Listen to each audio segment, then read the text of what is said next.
Bonsoir tout le monde, ici Monsieur Cacahuète et ce soir nous sommes lundi 20 janvier 2020, il est 23h12. Ce soir dans ce nouvel épisode de Parlons DVD, c'est Zouglut qui a choisi le film et il s'agit du film Au nom d'Anna avec Ben Stiller, Jenna Elfman, Edward Norton et beaucoup d'autres acteurs.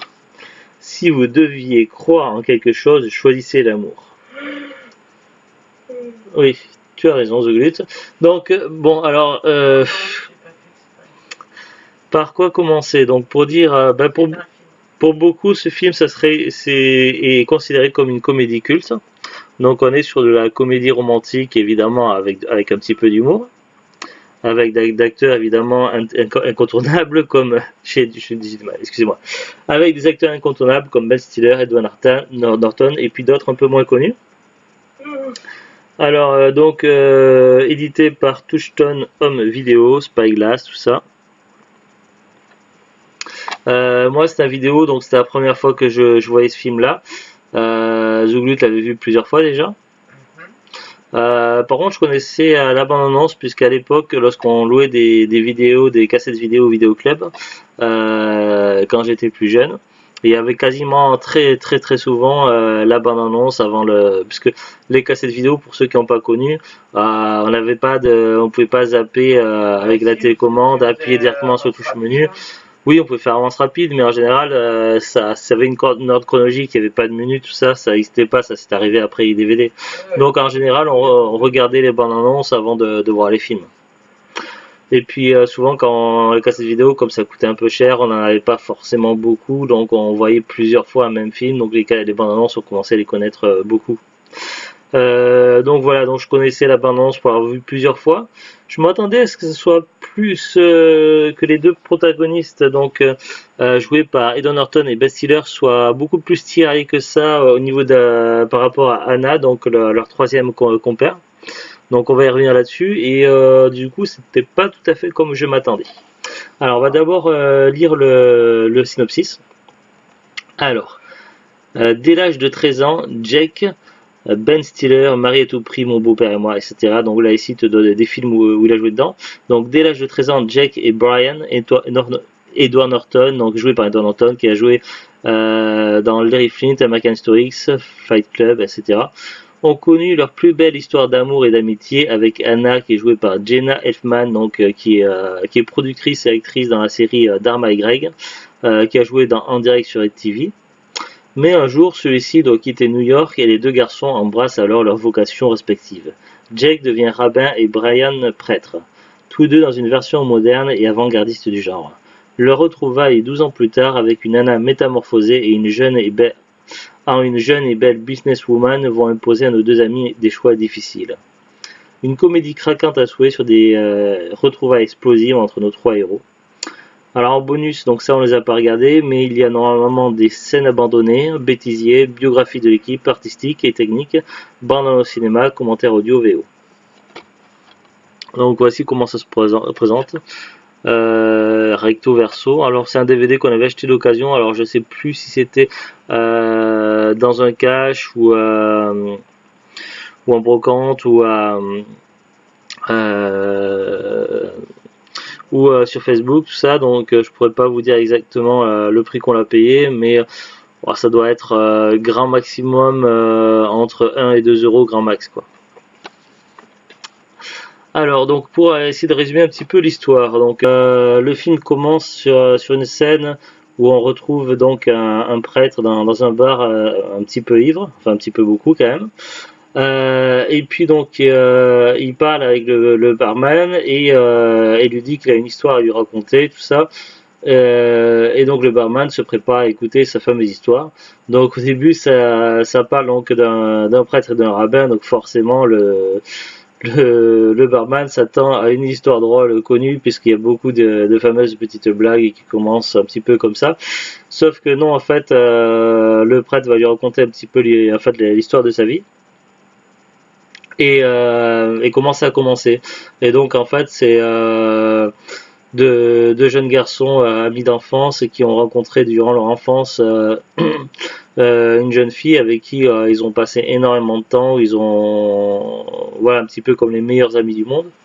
Sauf qu'à un moment donné, cette fille, Anna, est partie, donc elle a quitté New York et ils l'ont pas revue avant longtemps. Du coup, ils ont grandi, puis ils sont allés dans leur vocation. Donc l'un est devenu prêtre, l'autre est devenu rabbin. Ils sont malgré tout ça, donc le temps passé, ils sont quand même toujours très très très forts en contact. Ils se voient encore beaucoup. Ils sont toujours les meilleurs amis du monde, tout ça, il y a inséparables. Et un beau jour, l'un des deux donc reçoit le coup de fil donc d'Anna qui revient donc pour affaire qui revient sur New York. Et du coup, tous les trois, ils vont se mettre à repasser du temps ensemble. Neige, s'il te plaît, pas de bêtises. Allez, Neige, descends là. Ah. Et donc ils vont passer du temps ensemble, tout ça. Et puis finalement, donc il y en a deux qui vont tomber amoureux l'un de l'autre. Qui vont entamer une histoire, sauf qu'apparemment ça va pas être si simple que ça. L'autre, donc j'essaie de ne pas trop spoiler, est également amoureux d'Anna. Alors un petit peu comme ça fait un petit peu comme un triangle maudit. Donc on est quand même sur de la comédie romantique avec des passages d'humour, tout ça. Et finalement le film reprend après, au bout d'un moment le film reprend après la scène du bar avec le barman. Et finalement après on a une conclusion, tout ça. Donc bref, les comédies romantiques, on sait toujours plus ou moins comment ça se termine. Donc on n'est pas sur du drame. Voilà, donc franchement je sais pas comment résumer sans spoiler, donc c'est très compliqué le film. Donc voilà, donc si t'as des choses à rajouter, Zouglut. Voilà, je suis désolé, j'ai beaucoup de mal à expliquer et à raconter le film. Ouais, mais comment parler d'une comédie sentimentale sans la spoiler, c'est toujours délicat. Bon, le jeu des acteurs, donc nous on a vu le film en VF, est plutôt bon. Le doublage, donc on est sur du doublage à la VF habituel, donc on retrouve les voix classiques de Ben Stiller, d'Edward Norton, tout ça, il n'y a pas de problème. Si vous voyez ce film là, si vous visionnez ce film là maintenant en 2020 et qu'il y a pas mal de têtes qui vous semblent connues, c'est parce qu'il y a beaucoup d'acteurs qu'on a vu un petit peu à droite à gauche qui jouent des personnages secondaires là-dessus, ou même des personnages tertiaires, plus que secondaires, quoi, des petits personnages, mais voilà, qui peuvent sembler familiers, mais c'est parce qu'on les a. Il y a beaucoup d'acteurs qui ont joué dans beaucoup de choses, dans des films, des séries. De quoi? Ou non, mais pas figurant, pas quand même figurant, mais qu'on voit sur quelques scènes, une scène ou deux des fois. Des petits rôles, voilà. Voilà, donc moi le film j'ai découvert. Je m'attendais quand même plus à du style bagarre entre les deux pour Anna, plus un petit peu dans le style le film avec Cameron Diaz là, Marito Prix, ouais, voilà. Je m'attendais plus sur ce genre de choses là, et en fait non, ça a rien à voir, en fait c'est pas du tout le genre Marito Prix. Globalement j'ai plutôt bien aimé, donc c'est un petit film sympa qui se laisse voir. Après j'ai trouvé quelques longueurs à un moment donné, donc mais c'est pas plus gênant que ça, mais j'ai eu l'impression qu'à un moment donné il y a un passage où le film patauge un petit peu en longueur, lorsque le gars, enfin je veux pas non plus spoiler lequel, mais le gars qui est avec Anna, donc il y a un moment donné où il y a une séparation, tout ça, et j'ai l'impression que ça patauge un petit peu en longueur sur ce moment-là, mais bon, après c'est juste une impression. Il y a juste une seule scène au niveau des jeux des acteurs où après on va dire que je pinaille, mais bon, c'est un passage lorsque le personnage joué par Edward Norton parle de ses sentiments donc à Anna. Lui, il se met à un moment donné à faire un monologue, tout ça, et j'ai l'impression que ce passage-là, donc je sais pas trop si il faudrait que je vérifie sur la fiche Wikipédia d'Edward Norton, mais j'ai l'impression que l'acteur a un petit peu de mal, j'ai l'impression que c'est surjoué ou qu'il a peut-être eu du mal à jouer cette scène, je sais pas. Et j'ai trouvé cette scène un petit peu fausse, pas la scène entière, mais des bouts de cette scène-là, j'ai trouvé un petit peu fausse, comme si Edward Norton avait du mal à jouer ce passage-là. Ça m'a fait un peu bizarre. Après, il y a peut-être que moi qui ai eu cette impression-là, mais bah c'est après Loscana vient le voir et que oui, oui, oui, ouais, chez elle. ouais voilà et que elle veut lui parler, mais elle veut lui parler, mais lui il entend rien et puis il se met à faire son long monologue tout Oui, ça. ouais, ouais. On a l'impression à un moment donné qu'il a vraiment du mal. Peut-être que c'était une très grosse ligne de texte où il avait beaucoup de dialogue à dire d'un coup, beaucoup de monologues, c'était même pas du dialogue. Donc est-ce qu'à un moment donné il a pas pataugé un petit peu l'acteur? Donc Je sais pas. c'est possible qu'il y ait eu des difficultés. En tout cas moi c'est ce que je ressens. Exprès parce que. Quoi, parce qu'il y a 1, 2, 3, 4, 5. Son rôle, son bout, c'est des choses qu'il connaît pas forcément. En tout cas ça m'a paru un petit peu surjoué à un moment donné. Ouais. Voilà, donc sinon, ben, globalement, c'est une comédie romantique que l'on peut considérer maintenant comme du classique. Ma foi, pourquoi pas avoir une fois l'occasion. Après, nous, on va le garder, parce qu'évidemment, c'est considéré maintenant comme culte, je pense. Mais voilà, pas grand-chose à dire de plus. Après, c'est pas non plus moi le spécialiste des comédies romantiques. Je sais pas si Zouglu, t'as des choses à rajouter. Après, toi, c'est un film que t'aimes beaucoup, non? Je sais pas. C'est un film que j'ai vu plusieurs fois. Que Zouglu t'a vu plusieurs fois. Bah, Mais t'es moins. quoi? Toi, t'es moins Com- ce genre de film. Comédie romantique, ouais, mais j'aime bien quand même aussi, mais. Oui, mais toi, t'as. Hmm. Je pourrais parler plus facilement de science-fiction pendant des heures Voilà. que de comédie romantique, ouais, c'est sûr. C'est des choses que j'ai regardées quand j'étais plus jeune et tout ça.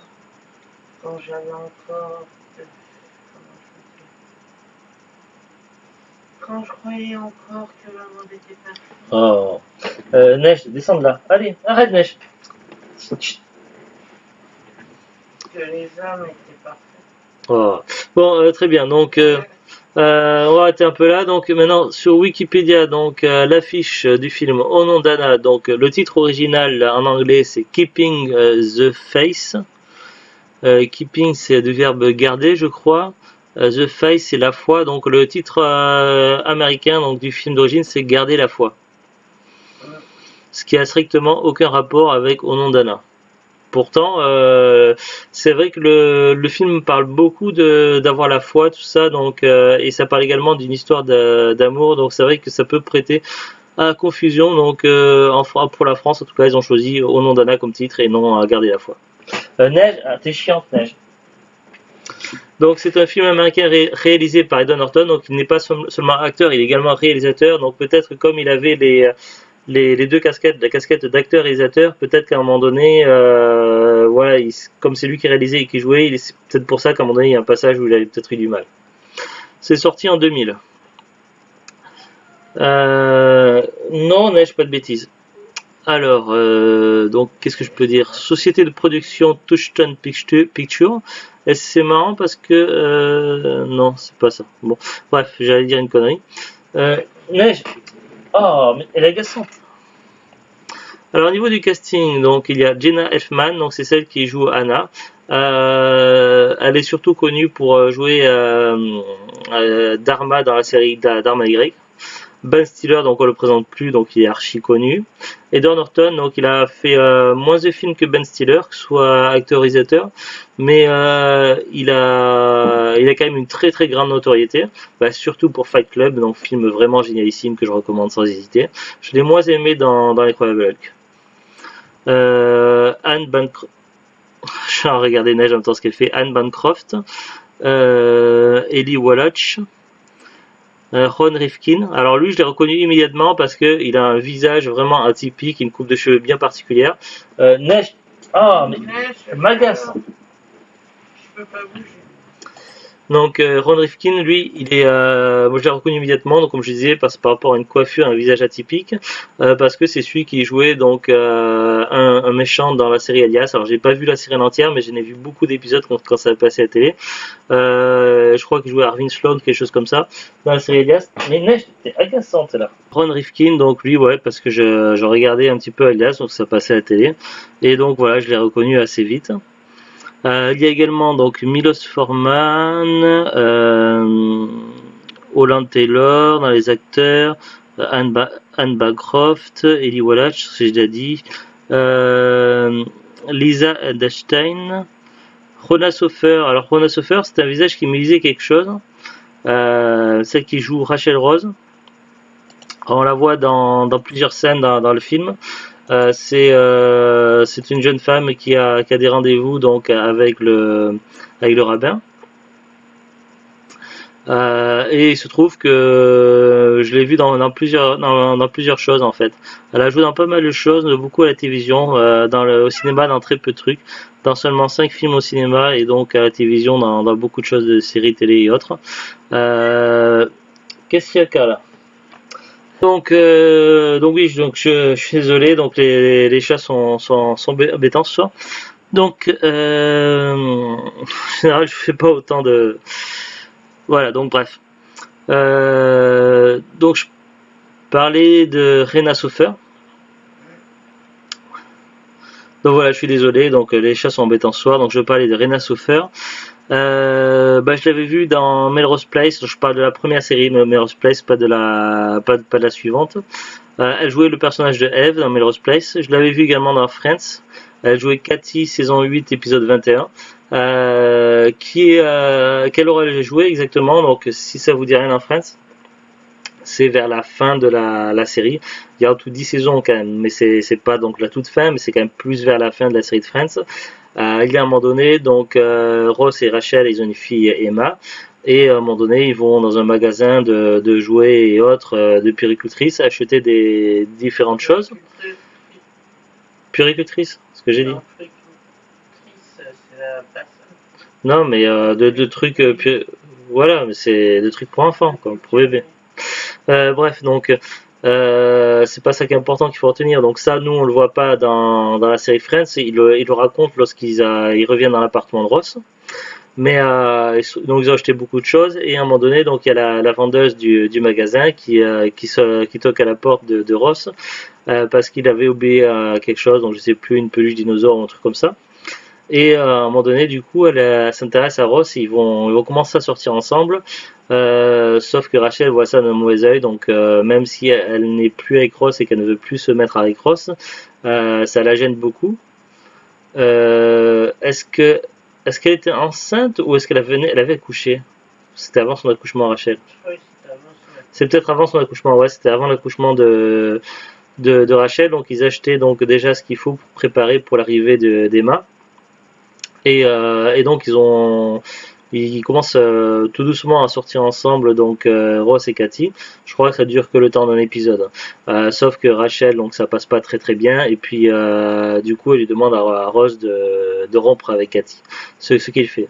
Et il y a une fameuse scène avec Cathy où elle déboutonne son chemisier pour laisser entrepercevoir un petit peu le début de la forme de sa poitrine.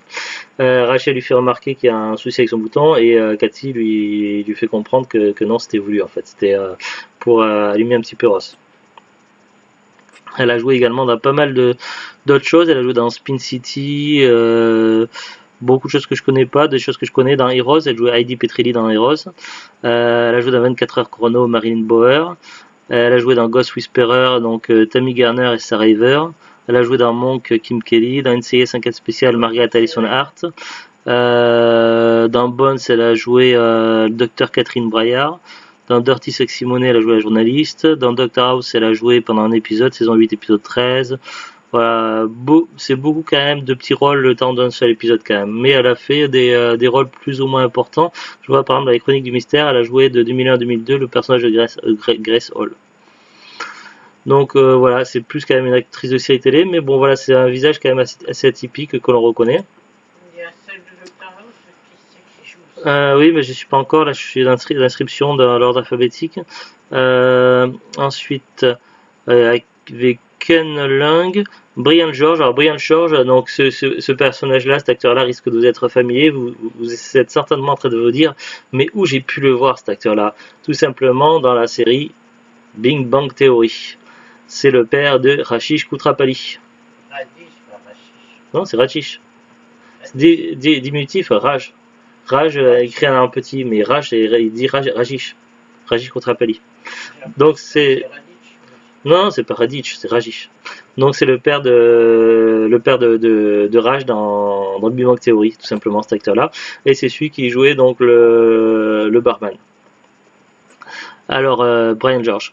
Il y a également Catherine Lloyd Burns, Suzy Essman et Stuart Bloomberg. Alors, Suzy Essman, donc c'est celle qui jouait dans comment ça s'appelle? Doctor House. Non. Ça s'appelle? C'est laquelle? On l'avait déjà dit, c'est pour ça. Ah, Lisa Edelstein, oui. Oui, tu l'avais déjà Oui, dit. alors je me suis autant pour moi, je me suis trompé, c'est pour ça. Lisa Edelstein, donc c'est celle qui jouait Dr Lisa Cuddy dans Doctor House. Voilà. Ouais, sur le. Tu avais déjà dit son nom, c'est pour ça que je te C'est celle qui était du premier encart, c'est ça? Ouais, là. Mais sur le coup, je l'avais pas reconnue parce qu'elle avait les visages bouclés en fait et qu'elle était plus jeune. Oui, mais moi non plus, hein, je l'ai pas reconnu, c'est quand j'ai regardé les Elle jouait une sportive un peu cinglée en fait dans London. Donc maintenant, c'est tout ce que j'ai à dire par rapport à la fiche Wikipédia. Je suis désolé, je galère ce soir. Maintenant, pour la disponibilité, donc nous on l'avait trouvé d'occasion le DVD, donc il faudra que je vérifie sur mon fichier Excel où c'est que je l'avais acheté, mais c'était certainement soit sur Facebook, soit dans un magasin cash ou en brocante, un truc comme ça. Si vous cherchez le DVD donc neuf, donc si vous allez sur Amazon, vous pouvez constater qu'il n'est plus expédié vendu par Amazon, donc c'est uniquement des revendeurs, donc des particuliers, des vendeurs pro, tout ça. Alors sur Amazon, donc on ne trouve que, donc il y a à ma connaissance au moins 2 éditions différentes en VF. Cette édition-là est une édition spéciale. Cette édition-là, donc je l'ai pas vue sur Amazon, j'ai trouvé que l'édition spéciale. Pour l'édition spéciale sur Amazon, il faut compter minimum 15 € pour l'avoir neuf, avec 2,79 € de frais de port, donc vendu par Yol 499,64. Ouais, je trouve que ça fait cher quand même. Après, si on va sur Rakuten, donc et là il y a les deux éditions, donc il y a l'édition spéciale et l'édition que l'on a nous. Donc l'édition qu'on a nous, donc l'affiche est exactement pareille avec le petit triangle blanc ici dans le coin avec écrit DVD. Donc pour l'édition que l'on a exactement la même sur Rakuten, donc il y a très peu de gens qui la vendent, donc 1, 2, 3, 4, 5, 6, 7, 8 vendeurs. Et il n'y a aucun vendeur qui le vend neuf, donc ils le vendent que d'occasion. Et ça va entre 0,90 centimes avec 2,99 € de frais de port jusqu'à 7 € avec 3,99 € de frais de port. Alors après par contre si vous regardez pour l'édition spéciale, donc là on peut la trouver sur Rakuten 9 à partir de 14,17 € avec 2,99 € de frais de port. Ma foi, que ce soit Amazon ou Rakuten, je trouve les prix un petit peu excessifs, un petit peu chers, en tout cas en neuf. En occasion, après, c'est plus ou moins correct, mais après, le problème, c'est qu'on ne peut pas savoir via Internet s'il y a des rayures, si le DVD est beaucoup abîmé ou pas. Et ça, c'est toujours un souci. C'est pour ça que nous, en général, on n'achète pas d'occasion sur Internet. D'occasion, on l'achète plutôt en brocante ou dans des boutiques comme Cash, tout ça. Comme ça, on peut vérifier par nous-mêmes l'état du disque, tout simplement, savoir si il est beaucoup abîmé ou pas du tout. Donc à vous de voir, en tout cas je pense que ce DVD là doit pouvoir se trouver quand même assez facilement, je pense d'occasion dans les brocantes ou dans les magasins cash, il doit y avoir moyen de le trouver assez facilement d'occasion. Après neuf dans les magasins, je pense qu'il n'est plus du tout vendu. Voilà, pas grand chose de plus à rajouter. C'est une comédie romantique plutôt assez sympathique à regarder. On reste sur du classique, donc voilà, pas grand chose de plus à rajouter. Allez, sur ce, donc on vous dit à très bientôt, bonne soirée et au revoir.